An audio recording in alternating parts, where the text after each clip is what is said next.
All right. Hello, YouTube, Facebook, wherever else. Twitch, Twitter. Sorry, we're on Twitter today for sure. Twitter now has their own live streaming platform. No more having to go through Periscope. We're right through Twitter today as well. So, wherever you're joining us from, thank you very much. We are live on Rise Up TV, Rosner Management, Access Radio, Sorghum Fry Media, as well as on YouTube. So thank you guys very much. Today we have a special artist here today. His name is Justin Sane. And native, by the way, he goes by JUSTINSAYNE N8V native. And we're going to talk a little bit about his new release that debuted today on our station.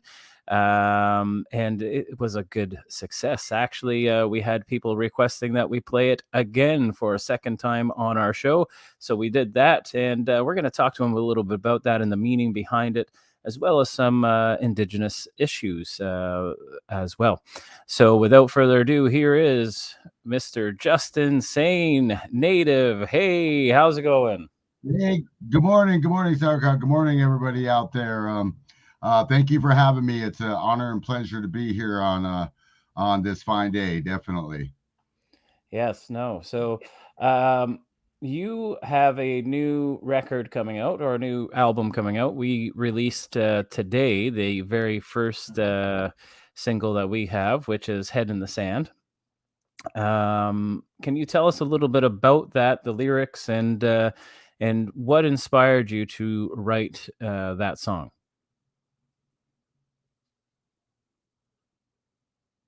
Oh, I think we froze. Correct. There we go. Yeah. Good old technology. Yeah. All right. Did you hear my question? I did indeed. Yeah, head in the sand. First of all, I'd like to show my much gratitude and appreciation for everybody out there that enjoyed the song and did request that again. And thank you to Access Radio and all you guys for giving us a platform to put that out there. We do have a new album coming out. This is actually the first single off the new album, entitled "Head in the Sand." We're about 4 songs in right now. The newest song I just wrote actually is about the children that have been recently found buried at the residential schools and things like that. It's going to be called Dome of the Elders.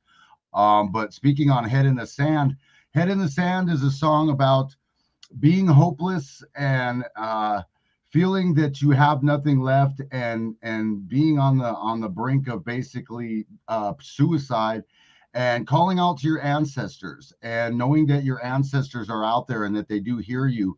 And this is a song about your ancestors listening and your ancestors hearing you when you cry out to them, and them giving you that helping hand to pull you out of that depression or that sadness or that negative mental state that you might be in, by calling out to our ancestors and our loved ones from the past, and our spirit guides and things of that nature, that they are there and they are listening to us, and they are always there waiting to help us in any way that they can. And that's kind of what this song is about. It's about a time in my life when I was more of a drinker and a kind of one of those party guys, and doing the drugs and all that, and a time in my life when I felt hopeless and that I had nothing, no future left or anything like that. And I finally decided to call out to my ancestors, call out to the creator and to my ancestors, and ask for help. I did finally have to come to that realization that there had to be a higher power than myself, that I needed help, that I couldn't do this alone. And that's kind of what this song is about, and about how they gave me that hand, and about how I kind of, with that hand, I rose like the phoenix from the ashes, and was able to start living my dreams and things of that nature. And on that note, just so everybody knows, this here is my guitarist. His name is Chris Meyer, and he plays all the guitars, every guitar that you hear on that track. He plays all the electric guitars. He plays the bass, and then we have a great drummer that we put on there by the name of Artem Zinum. So this is also the first track that Justin Say Native has done with a full live band. I am a rapper, but I'm also a rock and roller. So that's why I do kind of call my music rap and roll.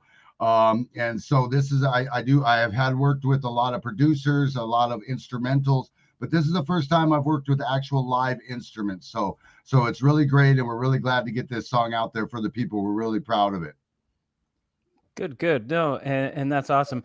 I know I seen some stuff when I was doing some research on you about rap and roll, and I thought that's a great tagline. You know, rap and roll, and just even combining the two together is it would be pretty cool at some point. You know, obviously, but so you said you're doing a song for the missing and murdered Indigenous children as well. Now that's a great thing, and that's what today's show is about. You know, some people just they don't understand the issues behind it and the complexity behind it.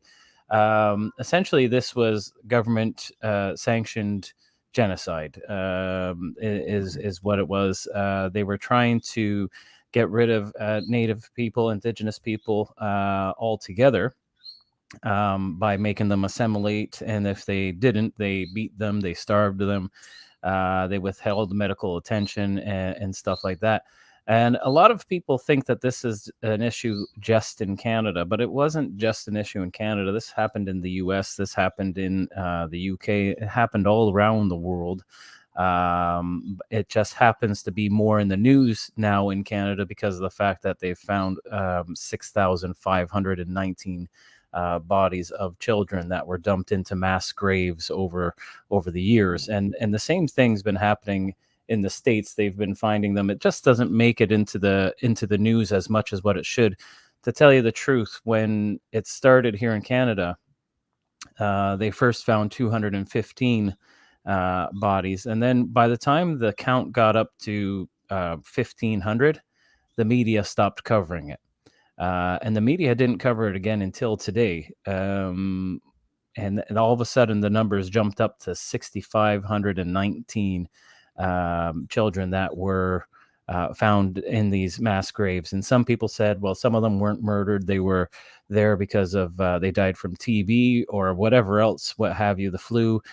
And even if that's the case, you threw them into unmarked graves. You discarded them as if they weren't human beings, and that's part of the real shame. So the great thing is that the bodies are being repatriated and taken back to their hometowns.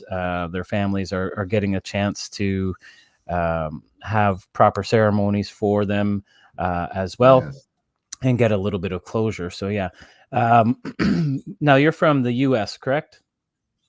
Yes, I am from the United States. I was born and raised in Denver, Colorado, but my reservation is in White Earth, Minnesota. So I actually am a Great Lakes tribal member that goes. I am Ojibwe, Right. and in Canada, there's quite a bit of the Ojibwe Indigenous culture, First Nations, as they say in Canada, throughout the Great Lakes up into Canada. My grandmother was actually born in Canada.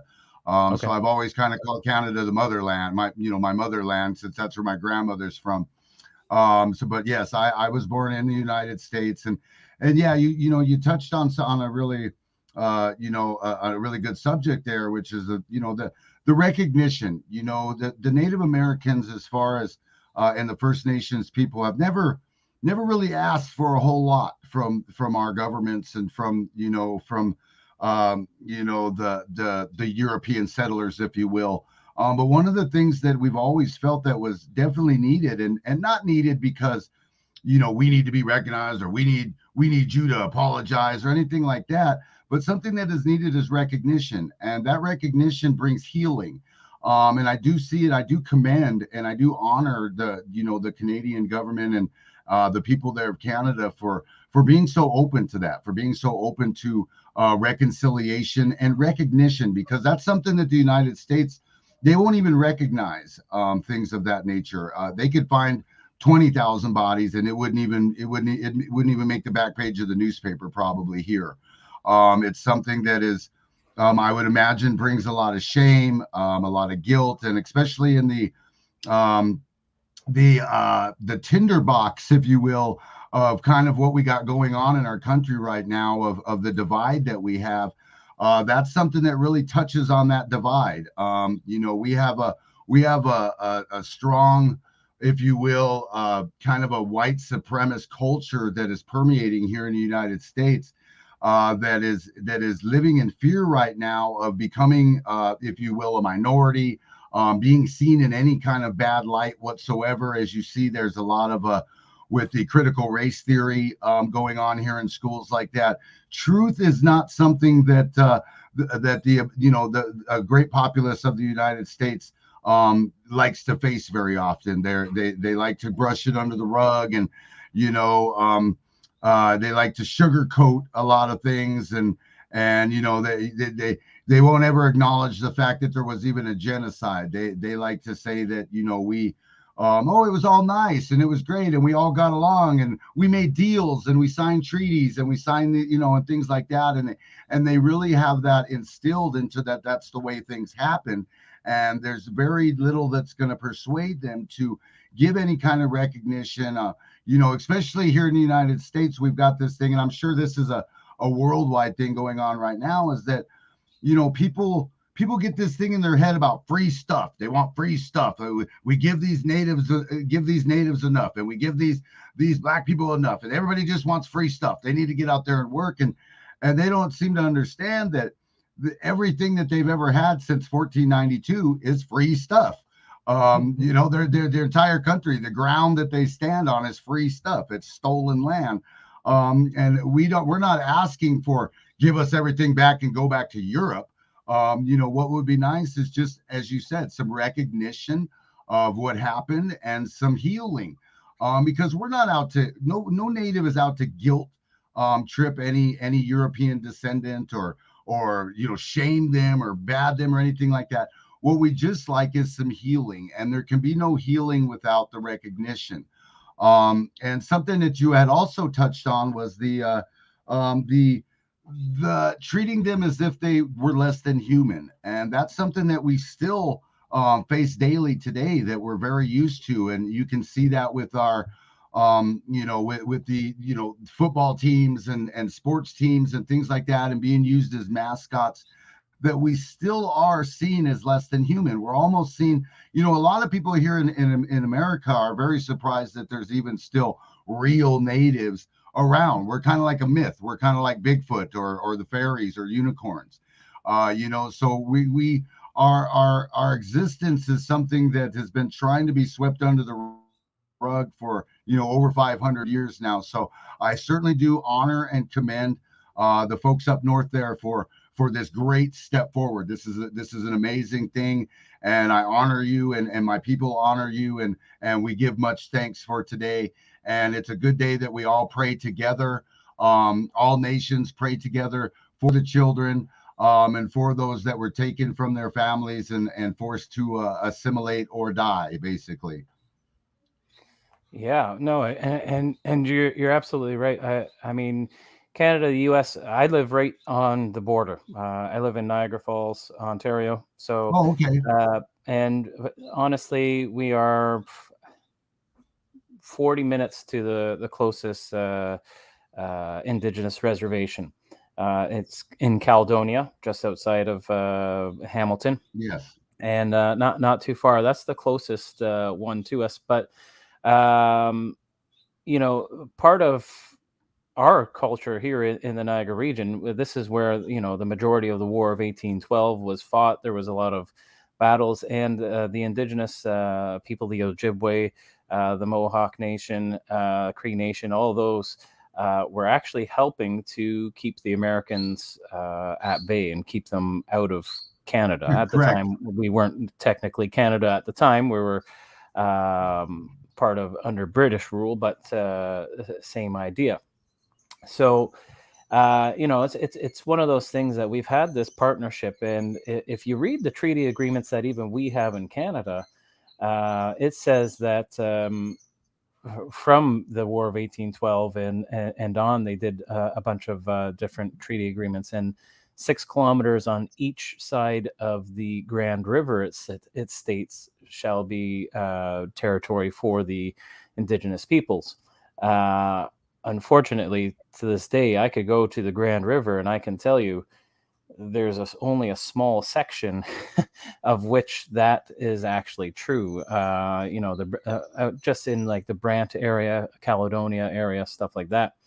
There is that, but as soon as you get outside of there, the Grand River is a very big river, very long, Yes. so to speak, and there that the territory was supposed to be there, but we have some questions coming in. For example, here's one that I got up here on the screen. It says, "How does it feel about the growing Native presence in USA politics?" So, does having Native cabinet Yes, secretary? from Plan B with Ms. B. Yeah, yeah. Um,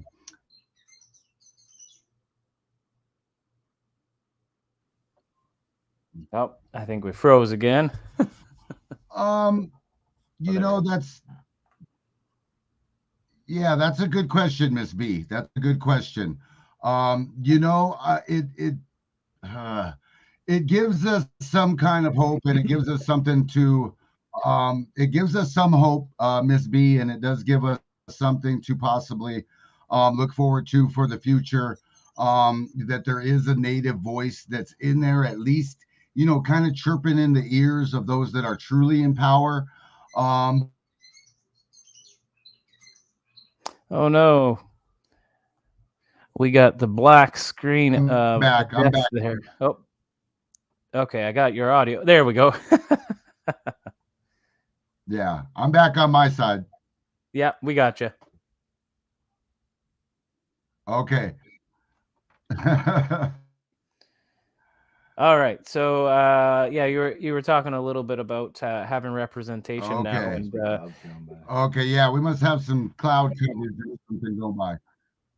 yeah. It's it's a it's a small grain of salt, in a giant ocean, if you will. A speck of sand on a giant beach. It really means nothing. We haven't seen that any of their implemented agendas or plans or anything like that will actually be heard. That they'll actually be listened to. We're still the powers that be still are the powers that be, which are the corporations. We have people that are fighting line 3 as we speak, that are going through actually my reservation in my homelands, through Minnesota, that are killing our rice fields, the rice beds, and the wild rice, the manumin, has been a staple of our people ceremonially and to keep help us survive for thousands of years, since our migration. And our rice beds and our way of life is now being taken from us because of the pipelines that are being put through. The rice beds are drying up now because of the water that's being stolen. So it does give me hope to see Native Americans in there, because obviously it's something that's never happened before. So it is a step forward. So it is a positive thing.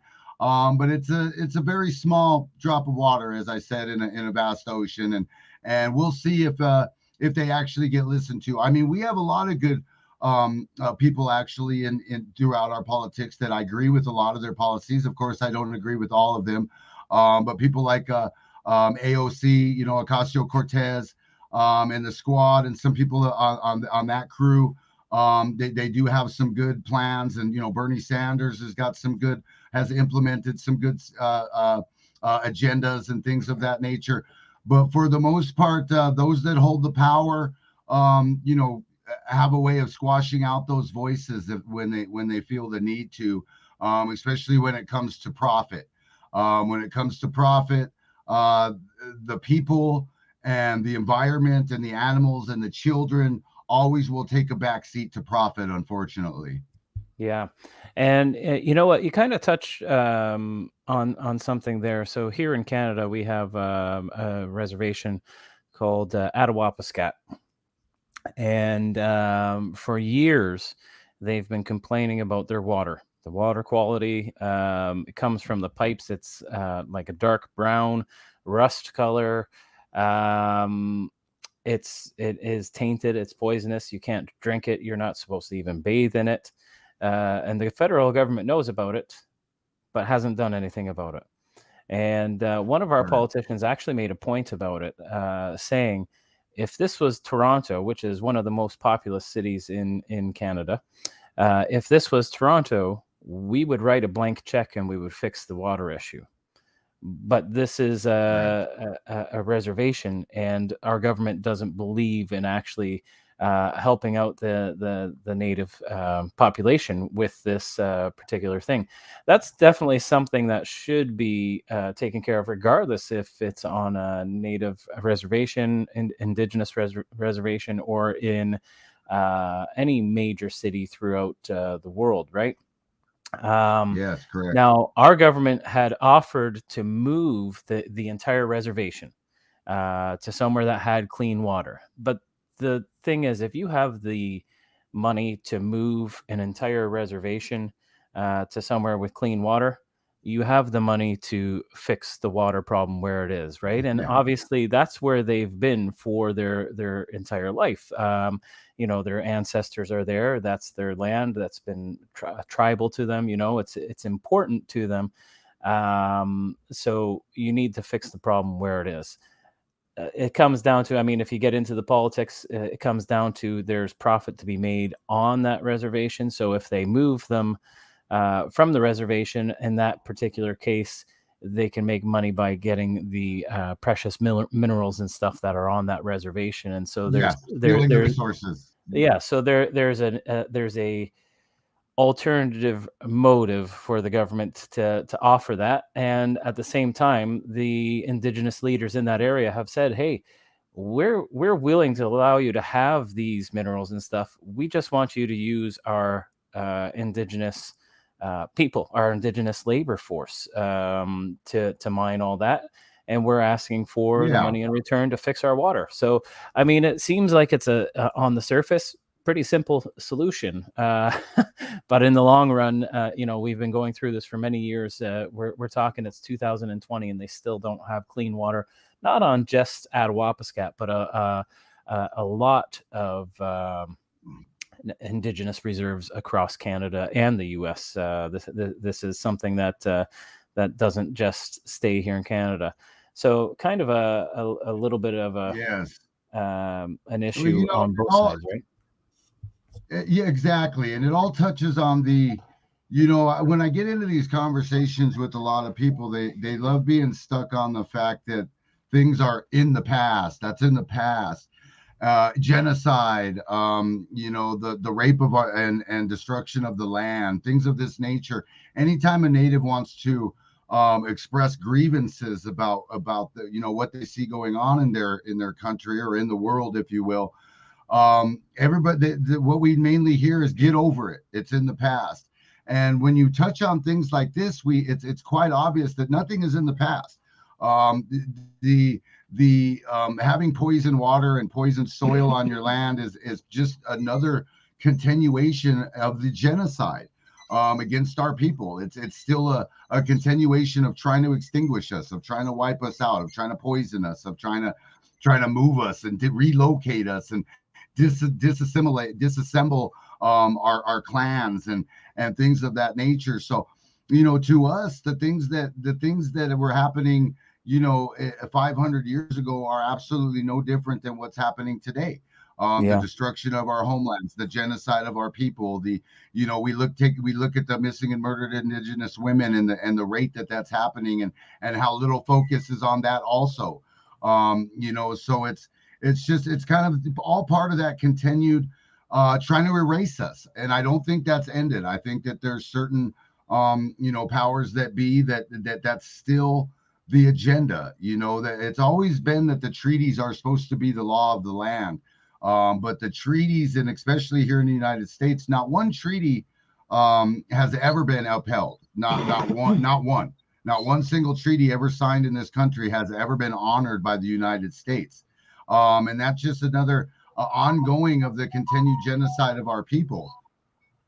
And yeah, so yeah, uh, um, I do though see that we have the same problem here in Flint, Michigan, and on on the Rosebud and the Lakota and Dakota reservations, where they haven't had clean water. They literally are living in a third world country, and have been for, since almost the reservation was incepted. And nothing will be done about it. When it comes to, I'm certainly not about to get down on any other cultures or any other countries or anything like that. But it just seems that if we have billions of dollars for Israel, and we have billions of dollars for war, and we have billions of dollars for space programs and everything else, that we could put a little money towards the indigenous people, and helping them be, uh, uh, more healthy. Our medical care is subpar. The housing is subpar. Everything is still pretty third world on 90% of the reservations you go to. And if they're not, it's only because of one reason, and that's because that most of the times the natives were forced to sell the resources on their land, because they get so destitute that they finally fall under that pressure and let the Europeans come in and start, like I'd say on the Ute reservation in Utah. They now have oil rigs throughout the entire reservation. The entire reservation is just filled with those. They're just pumping oil out of there. Now that does give all the native people a certain dividend. They give them a little check at the end of every month. Here's your little payoff for letting us, completely destroy what land you have left. But that's kind of one of the few ways to get out of poverty, in any small way. And even then, it doesn't give you a way off the reservation. It kind of still leaves you kind of in your own self imposed prison, because now you've sold your land to these people to get this money so that you can survive. But then now you can, the situation on the reservation doesn't change, but yet you still can't leave the reservation, or that money stops coming to you. So it kind of still leaves you in this cycle of poverty, and this cycle of depression and sadness and anger. And for our people, we've come to realize that trauma is passed through the DNA. Trauma is passed down from generation to generation. And most of our people, when you got 500 years of trauma built up in your DNA, the suicide rates skyrocket, the alcoholism skyrockets, drug abuse, domestic violence, things like that. When you're living in such conditions where you can't even drink clean water, it's a ripple effect that goes, and causes just so much damage to the people, and to the families and the children of the next 7 generations, which is what, with us native people, everything is about. Every step we take, every blade of grass that we cut, we must keep in mind how this is going to affect the 7 generations in front of us. And that's something that that our people still try to live by, but most of society certainly doesn't keep in mind. We're really a society these days where it's about now, today. How can I get mine? How can I be happy today? And how can I ensure? It's a very selfish world that we've kind of created for ourselves, and we've kind of stopped thinking about what we're leaving for the next generations. No, for sure. Now, I wanted to touch base on something here with you real quick. You had Did I said, freeze? no, no, no, no, no. You had said something I must about, be on a delay or something. oh, okay. But you had said something about the government, or not the government, but people telling you that you get over it. It's something that happened a long time ago. You need to get over it. People have said that to us as well, as we're planning to do this show for the Truth and Reconciliation Day. People were saying, sending us private messages about, well, this is something that happened in the past. It's not something that we Well, did. darn. Yeah, and they were saying, what do you expect us to do? But if you are not part of the solution, you're part of the problem. Maybe you didn't do this to the Indigenous community. Maybe you um, didn't benefit from it in any way, shape, or form, but not learning about it and just ignoring it and pretending that it didn't happen, at that particular point, you're almost as just as guilty for doing it as those that did it, right? So the point of this is to bring attention to it, let people know what happened, educate people, and then from there they can now say be part of the solution, because you can't heal until everybody is coming together and being educated, and they know history, as they say, is written by the winners, so to speak. But in this particular case, is there really any winners? What were there any winners at the end of the day, right? And that's the thing. Either you could be part of the problem and continue to go down this road, or we could be part of the solution and make sure that this doesn't happen again or continue to happen.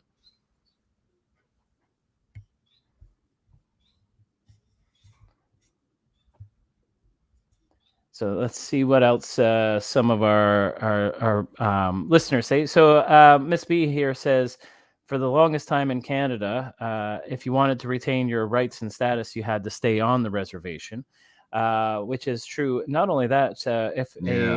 an Indigenous woman was to marry a person who wasn't a Native, she would automatically lose her status as well.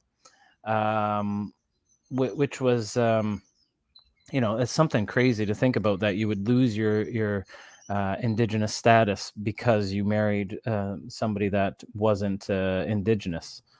So this is from Jen McDonald. Jen McDonald is also part indigenous. Her family was from in Nova Scotia, so out in the reservations out there. So just a couple of people going on about the history and stuff like that. So I saw that the gentleman there was touching on something. He said there are no more elders. sorry. Our elders are not there. We are the elders now. Right. Yeah, so she's that's Jen McDonald. She is indigenous as well. I think what she's getting at is that yeah, we need to be the elders. We especially in um, people that aren't in the indigenous communities. We have to bring this forward to everybody else, and be that the elders of our community, so to speak, right? So I know that the indigenous Yeah. I'm having a um, connection issue here, unfortunately. oh no, Hoping maybe you guys can hear me. I can hear you, yes.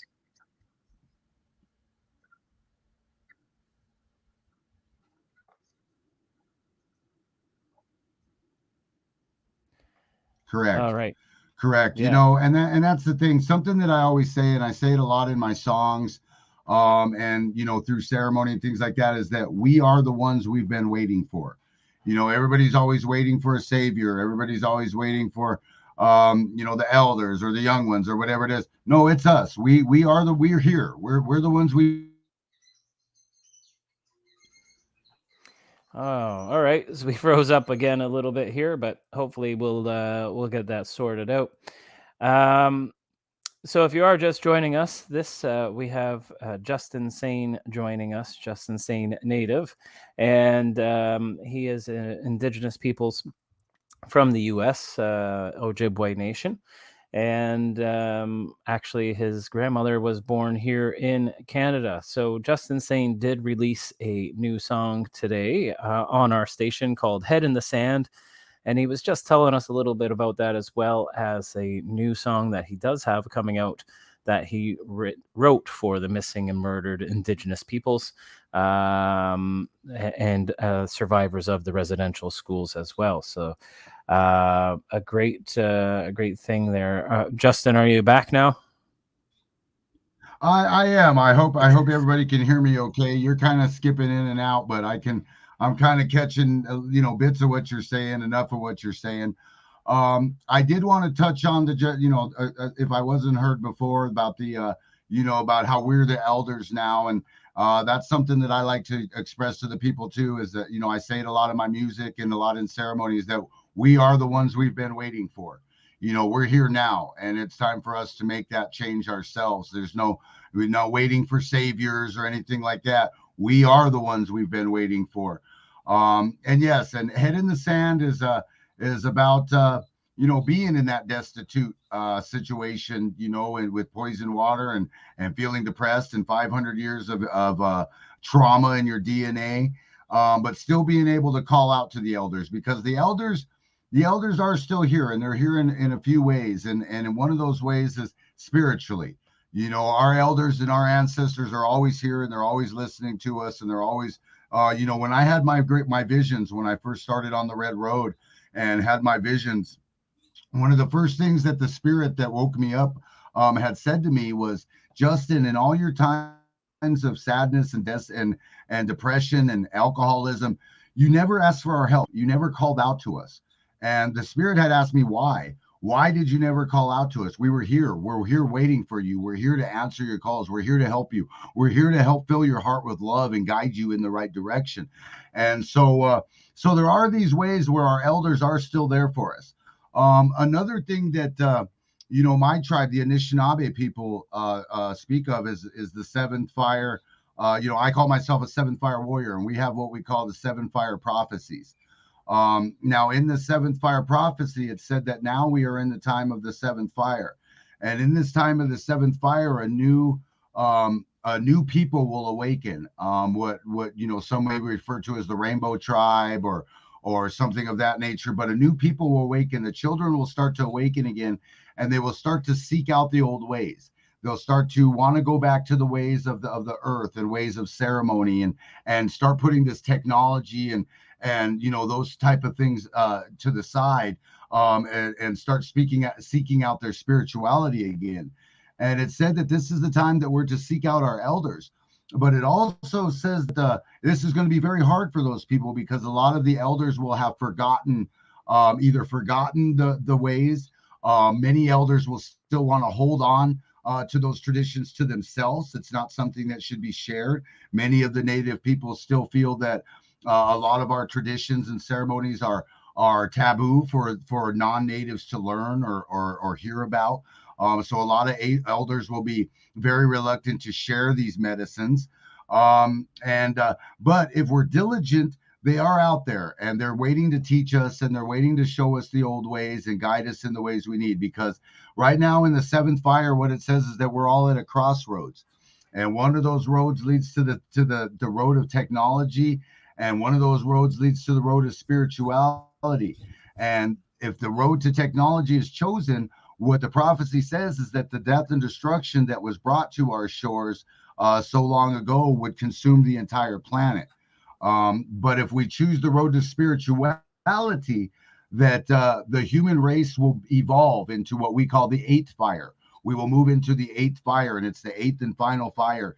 And it's a fire of it's basically heaven on earth. It's, if you will, it's utopia. It's the Bigfoots come back out again, and the fairies and the little people and the aliens come and start communicating with us again, our star brothers and sisters.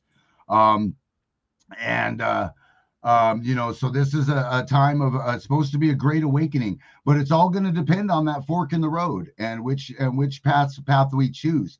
Whether we choose that road to technology and the road to materialism, or if we decide to choose that road to spirituality and oneness and togetherness with all our brothers and sisters, be it black, white, red, or yellow, that we come together as one and honor our earth and honor our children and honor our elders.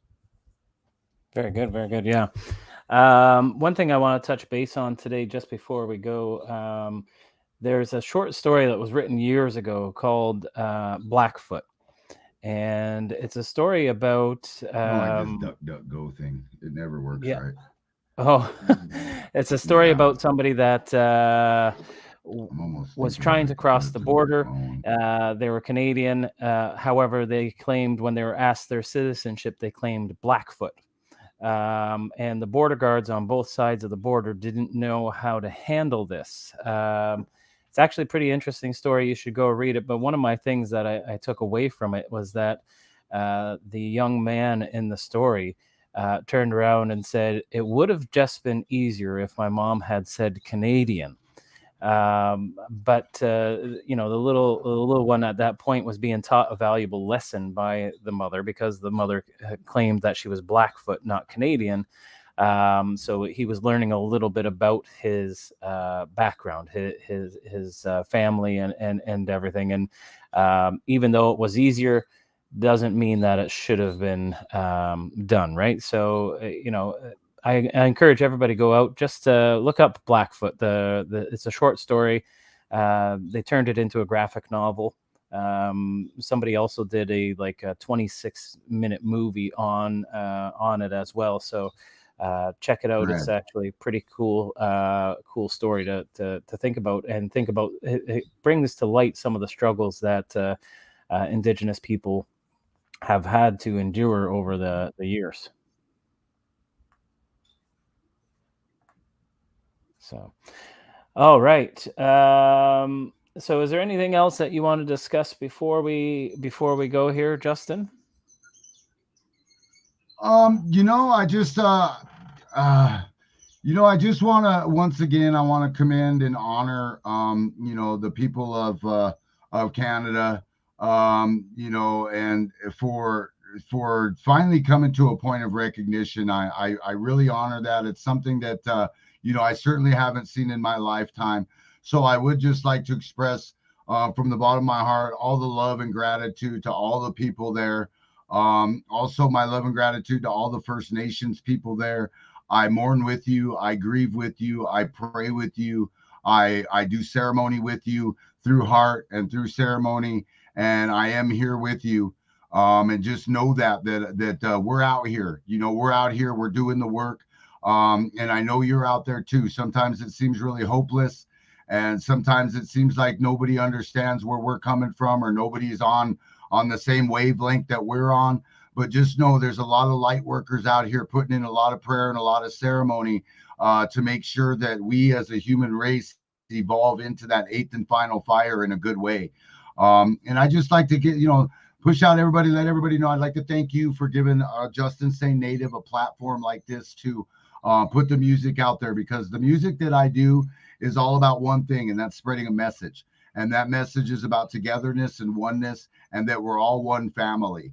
And that's the message that I spread, and it's in all my music. So if you just look up Justin Say Native online, you'll be able to hear a lot of wonderful stories about my trials and tribulations and how I was able to rise out of that.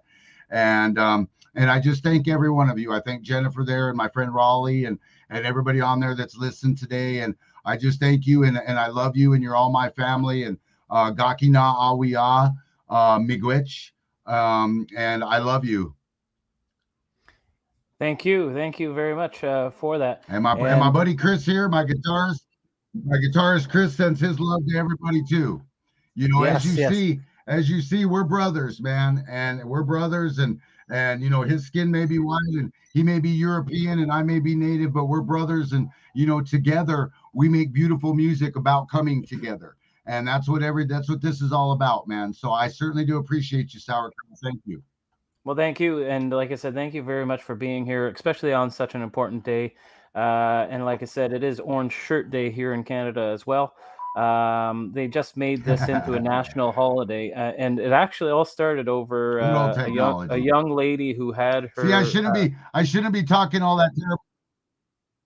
shouldn't be talking which. Sorry, I didn't catch what you said there at the end, but yeah, our Orange Shirt Day. What happened was it actually started from an Indigenous young lady that actually had her shirt taken from her in the residential school. It was a brand new shirt that her parents had given to her, and that was taken away Gotcha. from her as a symbol of taking Oh away no, her that was culture. McWitch. Right. Yeah. So thank you very much for everything. And if you are joining us, don't forget to hit that like button. Share this with your friends and family members. And thank you guys very much. Justin, I will send you a copy of this as well, so you could post this onto your social medias also. And thank Thank you very you. much for And yes, joining us today. and yes, miigwech. Thank you, miigwech. Yes, yes. All right. Have a great day. And